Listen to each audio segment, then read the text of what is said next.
Siang hari ini ada 3 pembicara yang akan berbagi, yaitu Bapak Kristianto, Chief Marketing Officer Evosite, Mas Kristianto.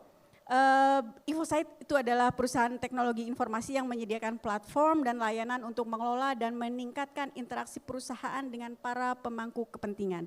Evosite adalah mitra kerjasama kami dalam mengukur Outtakes Index. Jadi sebuah komunikasi pengukurannya sekarang kan tidak cukup hanya output ya. Dulu output cukup gitu, sekarang nggak cukup lagi. Output, outcome harus diukur semua. Nah, Outtakes ini salah satu pengukurannya adalah melihat engagement index. Kapan atau bagaimana reaksi para penerima pesan itu selanjutnya, apakah membagikan, apakah ngasih like, ngasih share, yang tentu saja akan memperluas jangkauan dari komunikasi itu. Itu fungsi Outtakes antara lain. Nah, ini Evosite adalah mitra kerjasama kami dalam mengukur Outtakes Index. Lalu Mas Kris ini akan berbicara tentang transformasi PR berbasis data di era digital. Jadi bagaimana data itu harus dimanfaatkan, data yang berserakan itu di era digital ini bisa dimanfaatkan untuk komunikasi, untuk transformasi PR. Yang kedua, kesempatan pertama saya panggilkan Mas Kris, dipersilahkan naik ke panggung. Mohon tepuk tangannya.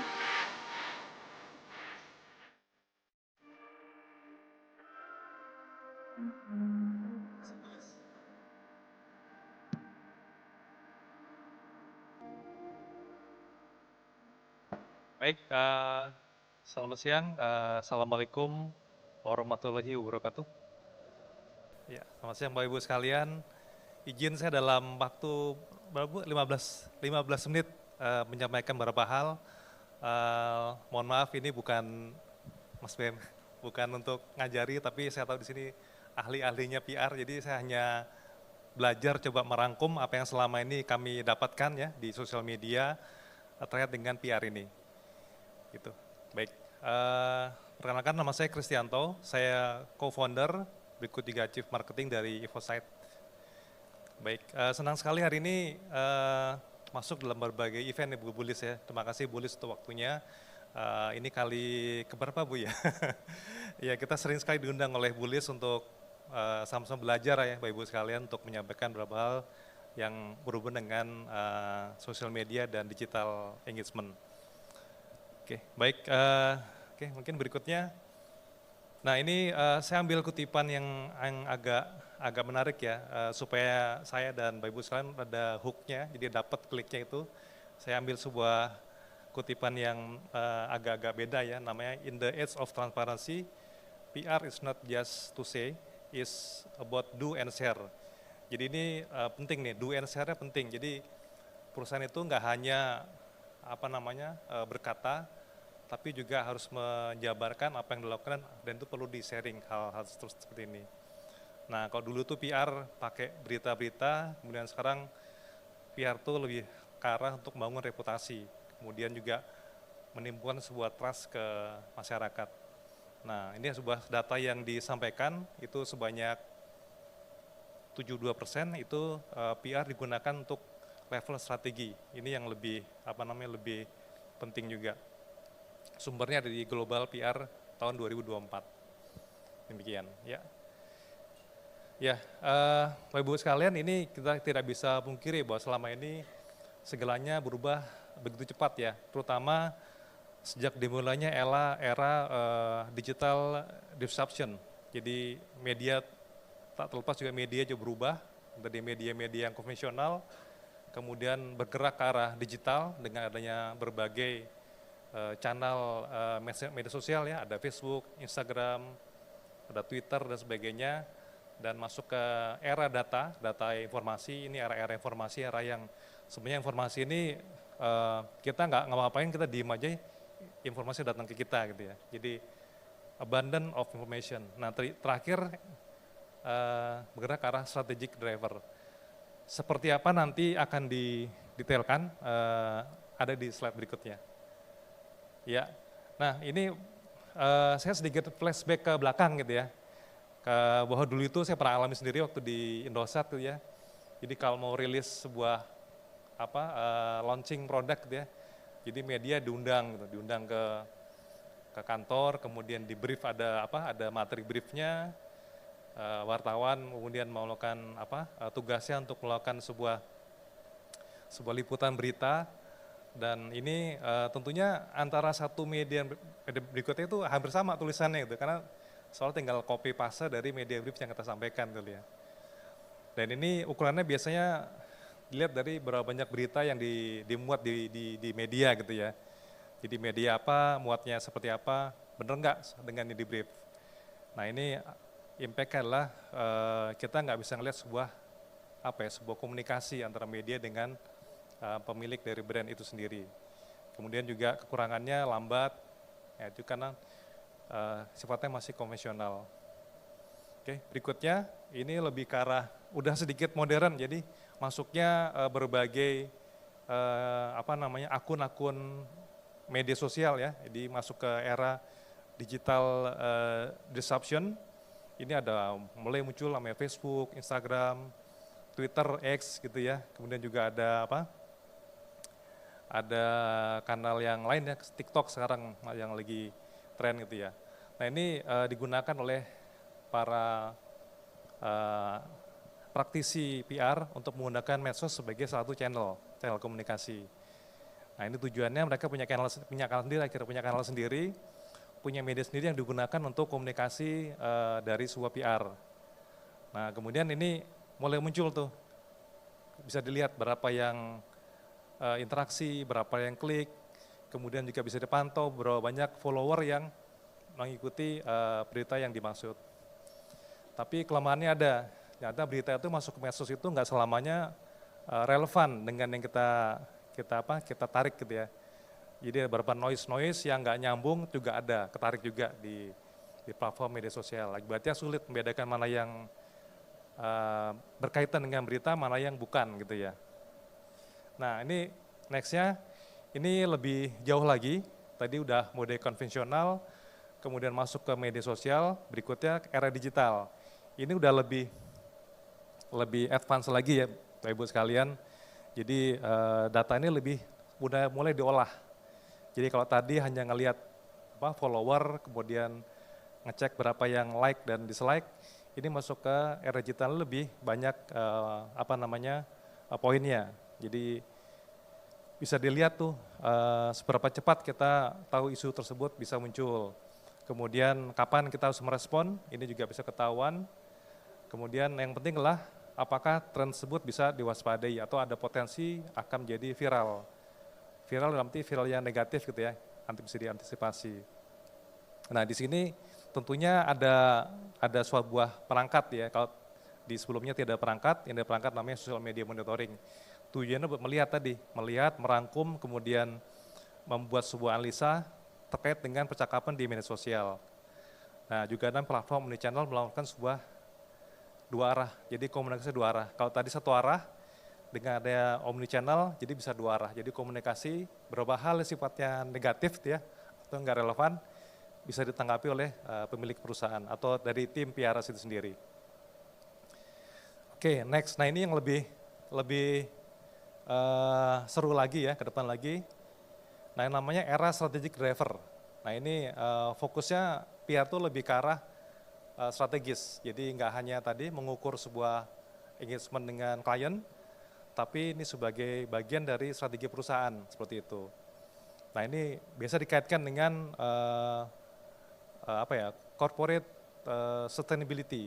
Jadi seperti misalnya kalau tadi di Pak Waju kaitan dengan tambang, ya, mungkin dengan aspek lingkungan, dengan aspek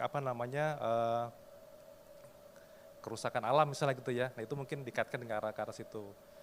Kemudian juga narasi ini ke arah SDM bisa lebih seperti bahwa sepertinya kerja di perusahaan X itu nyaman loh, enak, bisa balance antara kerja di rumah dengan kerja di kantor. Nah, itu narasi ini yang sekarang diangkat di bagian dari PR. Nah ini ukuran keberhasilan adalah merupakan sebuah trust dari publik yang harus ditingkatkan. Nah ini sama juga apa yang digunakan untuk teknologi ini, ada social media monitoring untuk melakukan tracking dari percakapan di media sosial. Kemudian juga ada platform omnichannel untuk melihat sebuah percakapan, merespon, kemudian memberikan tanggapan. Yang ketiga comment center, ini comment center lebih ke arah untuk memberikan sebuah tim yang bisa mengklarifikasi atau memberikan penjelasan mengenai tujuan dari PR tersebut. Ya, nextnya, oke, ini marketing 6.0, ini ada bukunya ya, 6.0. Jadi 6.0 itu antara kita nih human dengan mesin tuh sudah blended ya, kerjasama ya. Menggunakan teknologi AI gitu. AI itu artificial intelligence. Kalau di kami kadang AI itu diartikan beda ya. Teman-teman kadang AI bilang tuh namanya anak intern gitu. AI juga, cuman beda ininya, fungsinya gitu. Bapak Ibu sekalian, boleh saya tanya dari sini yang udah punya akun ChatGPT, siapa yang sudah pakai ChatGPT? Wah, ya tuh seru sekali ya buat bantu kita kerja. Jadi itu bagian dari kita untuk menggunakan teknologi sebagai bagian mempercepat proses kerja gitu ya. Karena kalau nggak ada itu juga susah gitu ya. Gitu. Ya, jadi kedepannya PR itu ada 3 hal ya, feature of trend of PR ada 3. Yang pertama adalah AI. AI ini tidak bisa dipungkiri, kita disajikan dengan sebuah solusi yang begitu cepat, begitu mudah, dan dan bisa diakses oleh siapa saja gitu. Jadi ini mau nggak mau kita harus gunakan ini ya untuk mempercepat proses kecerdasan dalam membangun sebuah hasil yang maksimal gitu ya. Nah yang kedua adalah hiperpersonalisasi. Ini lebih ke arah kita memahami bagaimana sebuah pesan itu bisa diterima dan bisa dipahami secara personal itu dengan metode yang spesifik. Artinya manusia itu punya model yang berbeda ya, jadi antara si A, si B, si C itu beda-beda, walaupun lahirnya sama, kemudian umurnya sama, tapi mereka punya preferensi yang berbeda, namanya harus dibuat hyper personalisasi. Jadi message kita pun harus sesuai dengan yang personal dari yang kita mau arahkan. Nah yang ketiga adalah metaverse engagement, ini lebih ke arah dunia virtual ya, jadi kita menggunakan dunia virtual sebagai pengalaman untuk menyampaikan sebuah goal, tujuan PR yang lebih baik lagi. Ya, kurang lebih ada 3 poin ini, nanti secara detail ada di slide berikutnya. Nah ini saya kutip dari orang yang Bapak Ibu sekalian sudah cukup familiar ya, terutama yang sempat punya akun di Facebook ya. Mark Zuckerberg ini bilang namanya personal super intelligent. Nah, seperti apa itu personal intelligent? Itu adalah sebuah visi dari Meta, ini yang memberikan sebuah asisten pribadi. Jadi memahami konteks dari perorangan mengenai apa yang kita tuju gitu loh. Mungkin kalau bahasa gampangnya sekarang kalau Bapak Ibu sering pernah lihat film gitu ya, film apa ya, Iron Man, itu kan mereka punya asisten pribadi ya, Jarvis itu ya. Jarvis itu asisten pribadi, dia suruh apa aja bisa gitu ya. Dia boleh suruh kerja bisa, suruh ngobrol juga bisa. Jadi kurang lebih seperti itu. Jadi ini goals-nya bukan untuk perusahaan tapi lebih ke arah personal. Jadi tiap orang tuh punya asisten personal yang sifatnya punya tugas yang luar biasa lengkap gitu ya. Oke. Nah berikutnya ini kalau tadi ada marketing 6.0, ini sedikit sebelumnya marketing 5.0 ini masuk ke dalam teknologi for humanity. Jadi sebetulnya era teknologi itu sudah dimulai sejak marketing 5.0. Ini ada bukunya juga, di mana pada saat kondisi ini interaksi kita dengan sebuah brand, dengan sebuah produk, dengan dengan pelanggan itu menggunakan kanal teknologi digital. Dari mulai AI gitu ya, ada NLP juga, ada sensor, ada IoT dan blockchain. Jadi di sini memerlukan peran yang penting dalam kita berinteraksi dengan lingkungan kerja kita semua. Ya, berikutnya the race of algorithm. Ini Bapak Ibu sekalian, ini nggak terasa bahwa kita tuh selama ini kalau menggunakan gadget itu ada yang apa ya, ada yang mantau gitu ya. Jadi preferensi kita, preferensi Bapak Ibu sekalian itu tergantung dari apa yang kita lihat. Jadi kalau kita sering melakukan browsing misalnya tentang kasus politik deh, nah itu yang akan masuk di inbox kita politik. Kalau saya kadang punya akun akun di Spotify. Jadi Spotify itu musik digital. Saya suka musik yang sifatnya klasik misalnya. Nah itu yang akan masuk musik klasik semua. Nggak mungkin musik yang genre lain masuk. Jadi bahkan mereka sempat bikin juga playlist yang musik klasik gitu ya. Jadi ini kita tuh dipantau. Kalau preferensi kita senang musik, akan dikasih berita musik. Preferensi kita senang di sport, olahraga, berita yang masuk juga kan seputar olahraga juga. Jadi ini namanya algoritma customer. Jadi algoritma yang membaca profil kita gitu ya. Profil kita seperti apa, itu di profil dan informasi ke kita pun harus disesuaikan dengan algoritma yang kita miliki. Seperti itu. Ya ini sosial media ini masih menjadi hal yang penting ya, the largest and fastest most volatile arena in public discourse and perception. Jadi datanya itu lebih dari 4,9 billion, di Q1 itu tumbuh sekitar 3%. Kemudian 67% ini masih didukung oleh brand untuk sebuah priority through social platform. Kemudian 83% ini reputasi krisis now begin on social media. Jadi 83% lumayan, jadi reputasi krisis itu bisa dimulai dari sosial media. Jadi virality itu sosial media yang pertama kali lewat. Ya. Jadi kadang sebuah berita itu muncul di medsos dulu, jadi viral, baru nanti masuk ke media mainstream seperti itu. Baik, berikutnya. Nah ini kami di Ripple 10 ada sebuah solusi yang kaitan dengan tadi, memantau percakapan di media sosial. Mungkin bisa next lagi, Mbak. Nah ini kurang lebih fitur apa saja yang bisa kita pantau terkait dengan bagaimana kita membaca perilaku customer, perilaku pelanggan di media sosial. Ya, berikutnya lagi, ya ini juga sama, kurang lebih hal-hal apa aja kita bisa kembangkan di sosial media terkait dengan profiling dari customer itu sendiri. Next, sosial media ini melakukan sebuah fase ya, dari mulai tahun 2015, yang sifatnya hanya monitoring, kemudian volume, hashtag dan sebagainya, sampai sekarang bahkan di tahun 2025, itu sudah beranjak menjadi yang penting adalah prediktif, perspektif dan emotional aware. Ini lebih ke arah nextnya mau gimana gitu loh dengan sosial media ini. Oke, berikutnya ini mungkin agak cepat kali ya karena waktunya nggak banyak juga. Ini bahwa 5 tahun lalu engagement rate itu tidak sama dengan resonansi, sentiment dan emotion. Mungkin juga engagement akan terjadi, tapi engagement nggak selamanya positif gitu ya. Negatif pun negatif engagement. Jadi makanya nggak relevan lagi kalau kita bilang engagement rate-nya tinggi, tapi negatif semua kan jadi nggak sesuai dengan harapan perusahaan.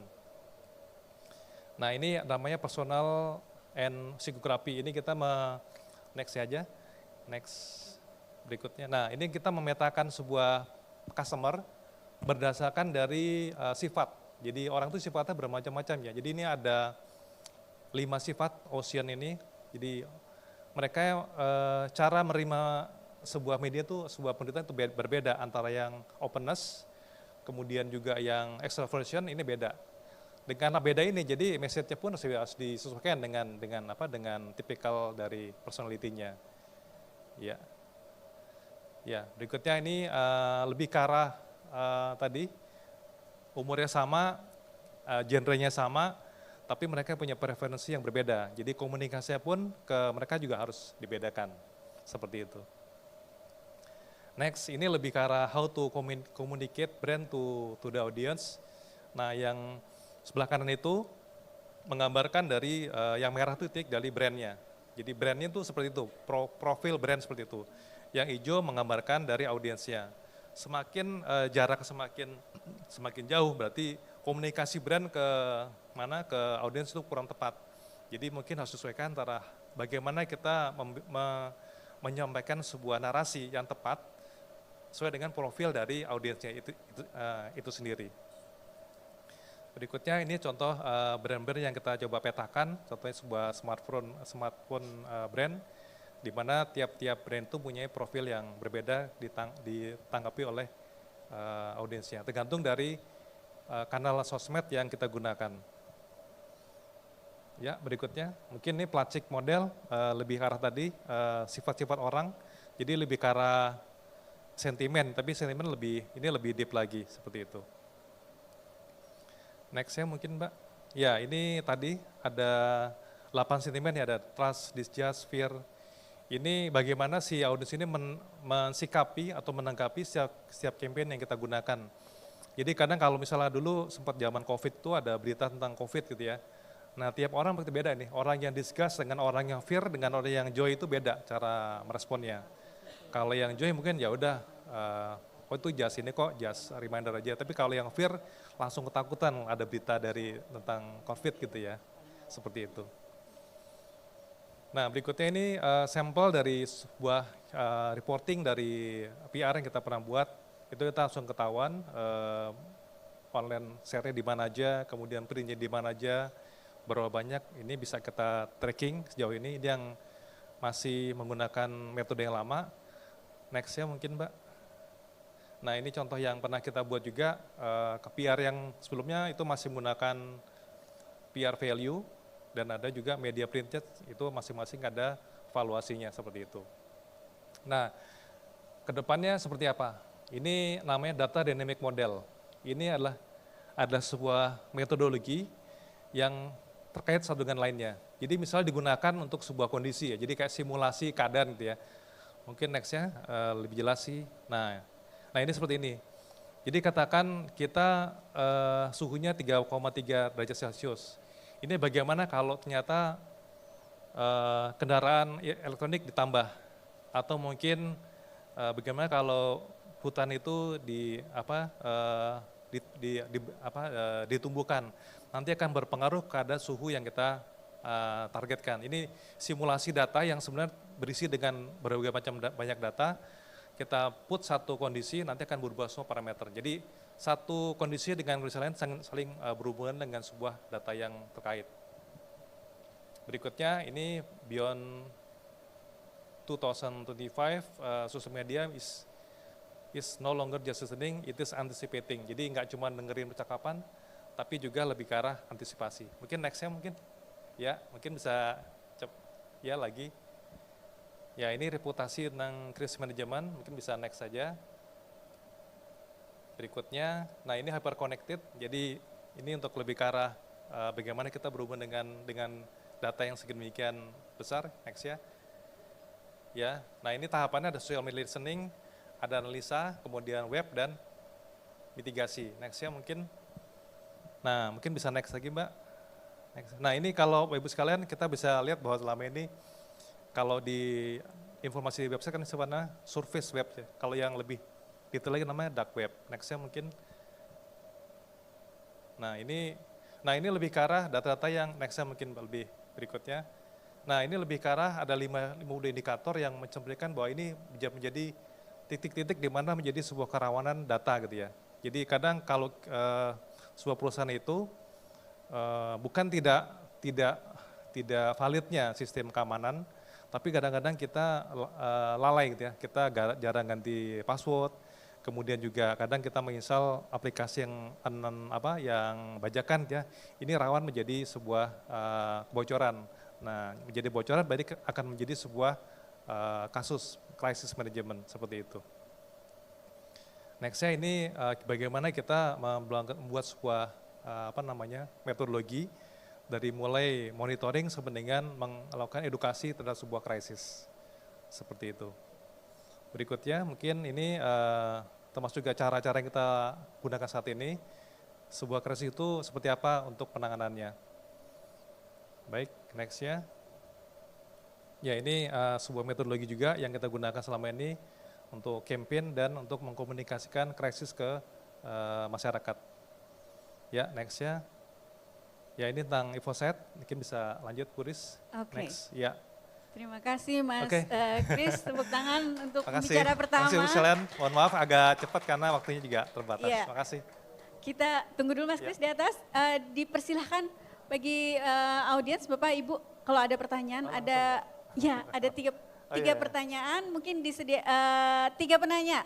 Ada hadiah menarik dari Lock and Lock untuk 3 penanya untuk setiap pembicara. Dipersilakan. Apakah ada yang ingin mengajukan pertanyaan? Monggo dari Mbak KAI, minta tolong namanya dan monggo, silakan. Terima kasih. Izin, saya Ivan Hendri Wintoko dari Humas KAI Daop 1 Jakarta. Pada kesempatan kali ini ingin bertanya kaitannya dengan apa yang disampaikan tadi. Di era digitalisasi dan media sosial yang begitu masif, bagaimana cara menghandle, karena banyak awak media itu sekarang pada saat akan mengangkat suatu pemberitaan, baik itu institusi maupun lembaga apapun, mereka sudah lebih cepat mengambil komentar-komentar yang ada di media sosial. Kemudian dia tanpa klarifikasi dengan yang pemilik akun, langsung disampaikan kepada objek atau lembaga, institusi yang ditunjuk oleh si pemilik akun tadi. Ya. Jadi kami dari PT KAI sering mendapat pertanyaan dari teman-teman awak media kaitannya dengan bagaimana tanggapan KAI tentang yang disampaikan oleh pemilik akun ini. Mungkin itu saja, terima kasih. Ya, silakan Mas Kris. Ya. Baik, terima kasih Pak untuk pertanyaan, luar biasa pertanyaannya. Jadi gini Pak, ya mungkin sosial media sebuah media yang open media Pak. Jadi tiap orang, tiap individu, siapapun ya Pak ya, boleh menyampaikan masukannya, temuannya dalam sebuah kanal digital dia. Jadi memang kadang itu tidak bisa dihindari sih Pak. Mereka temukan apa yang dia lihat, kemudian beritakan itu menjadi viral. Nah yang menjadi penting adalah bagaimana kita perusahaan ini itu lebih cepat Pak mengantisipasi sebelum terjadi viral. Karena kalau sudah jatuh ke masyarakat, ke media terutama, ke digital antusiasme, itu akan menjadi viral. Berarti case-nya ini betul jadi viral Pak ya, karena orang udah tahu duluan gitu ya. Nah yang terbaik adalah pada saat kita belum menjadi viral, ini kayak potensi bakal jadi viral, nah itu sudah diketahui dari awal Pak. Jadi suatu ketika ada media atau orang yang menanyakan tentang kasus tersebut, kita sudah punya jawabannya. Jadi ini lebih ke arah, kalau menurut saya lebih ke arah ini Pak, lebih ke arah kecepatan Pak. Kecepatan kita bagaimana mengantisipasi sebuah pemberitaan yang mana kita harus perusahaan punya jangkauan yang lebih jauh terhadap sebuah berita. Makanya tadi kita perlunya sebuah perangkat yang untuk monitoring seperti itu Pak. Jangan sampai mereka tahu duluan, kita nggak tahu Pak. Nah, itu yang buat saya. Jadi kuncinya kecepatan Pak. Kecepatan kita tahu lebih dulu itu Pak. Jadi dengan di Evosite ada nggak tools atau proses mitigasi untuk hal-hal seperti itu? Oh iya, di Evosite ada Pak. Jadi kita ada perangkat untuk melihat potensi dari sebuah viral. Jadi sebelum berita itu menjadi viral tentunya ada indikasi kan. Ini indikasi akan viral nih, itu ada indikasinya, ada angkanya, ada parameternya, ada indeks yang kita bisa gunakan. Seperti itu Pak. Demikian Pak. Baik, penanya kedua barangkali? Ya, dipersilakan di belakang. Mohon diperkenalkan dari mana?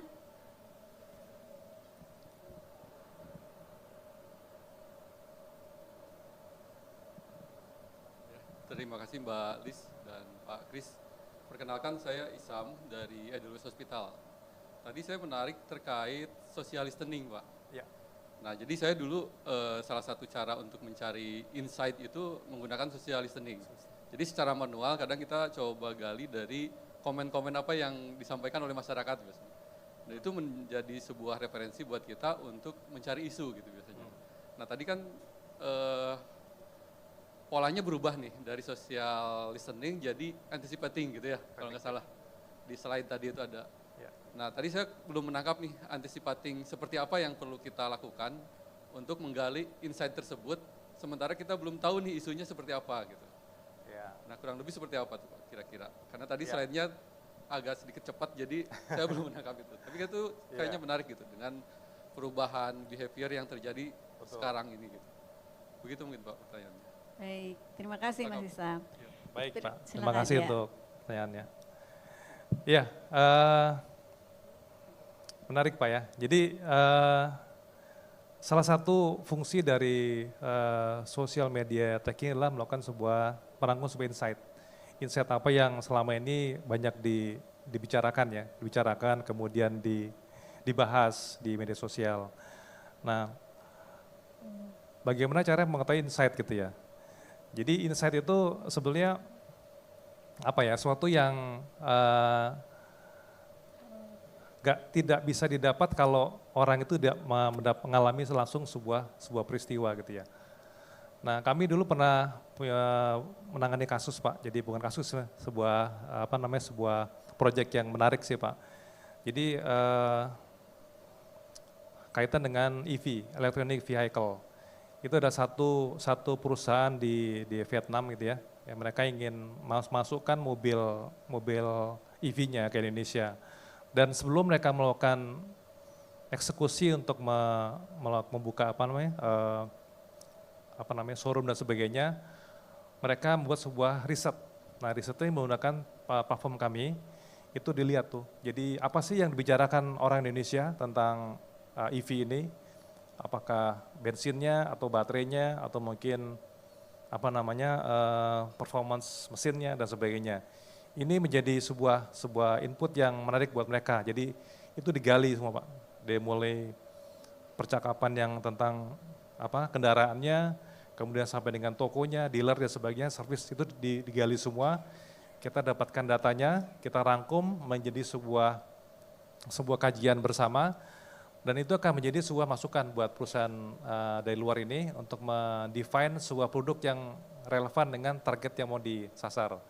Jadi EV ini masuk ke Indonesia, jadi pada saat mereka masuk ke Indonesia itu sudah jelas Pak. Jadi pasarnya siapa, mau kemana, dijualnya harga berapa, kemudian mereka juga bisa mengantisipasi berbagai pain point atau atau kendala yang selama ini dialami oleh pemilik EV sebelum mereka meluncurkan produknya di Indonesia, di Jakarta ini, seperti itu Pak. Jadi insight ini sebuah hal yang harus dicari Pak. Jadi dikondisikan bisa. Jadi misalnya dibuat sebuah case yang mana orang akan melakukan sebuah interaksi. Jadi ada kayak semacam pancingan dulu. Misalnya menurut Bapak Ibu sekalian apa sih EV yang menarik tuh seperti apa? Nah itu bisa nanti kan ketemu tuh Pak masukannya. Kurang lebih itu Pak, mudah-mudahan bisa ini nanti Cukup. bisa lanjutkan dengan Dusil lagi. Ya, itu tadi Lagi case-nya bonus. marketing ya, mungkin Ya. itu bisa ada analogi juga untuk ke Ya. public relation komunikasi gitu, insight untuk komunikasi. Penanya ketiga dipersilakan, monggo silakan. Di depan, penanya ketiga di depan Gung. Ya, Baik, terima kasih atas kesempatannya. Perkenalkan nama saya Anin. Saya mau bertanya Pak terkait dengan sosial media. Ini kan kalau kita ketahui bahwa tadi Bapak sampaikan mendengar isu-isu, maksudnya kita melihat isu dan lain sebagainya. Tapi ketika kita mengikuti hal itu kan kita cenderung riding the wave ya, yaitu kita mengikuti tren yang ada. Tapi bagaimana sih Pak sebagai sebuah perusahaan kita itu bisa menciptakan tren tersebut? Mungkin itu dari saya, terima kasih. ya. Jadi bukan mengikuti tapi kita yang menciptakan. Terima kasih. Oke, terima kasih Mbak. Baik, Anin, wah silakan. ini pertanyaannya lumayan nih. Makasih Bu untuk pertanyaannya.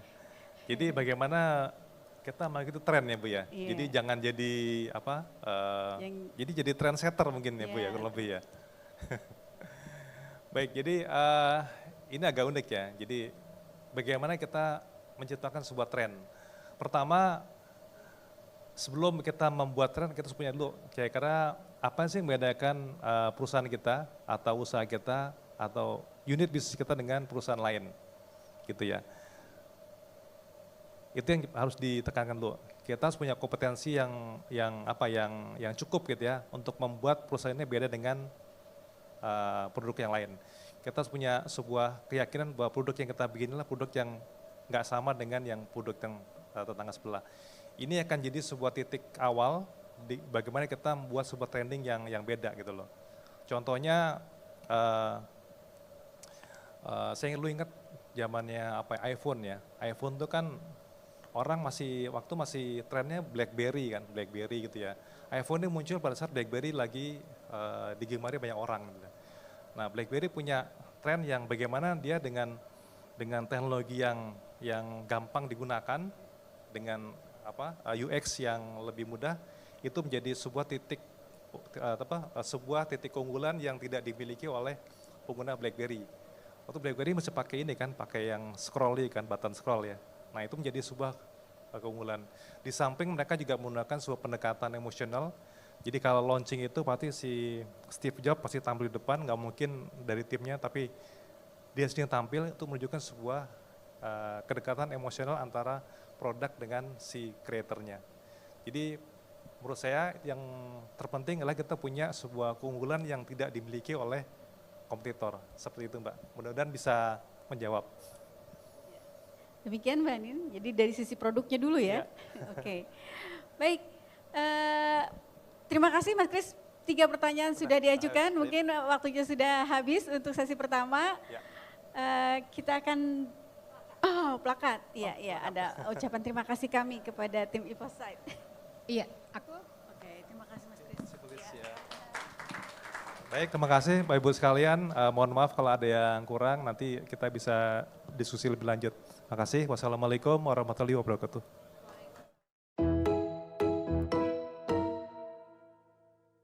Ini Yusuf.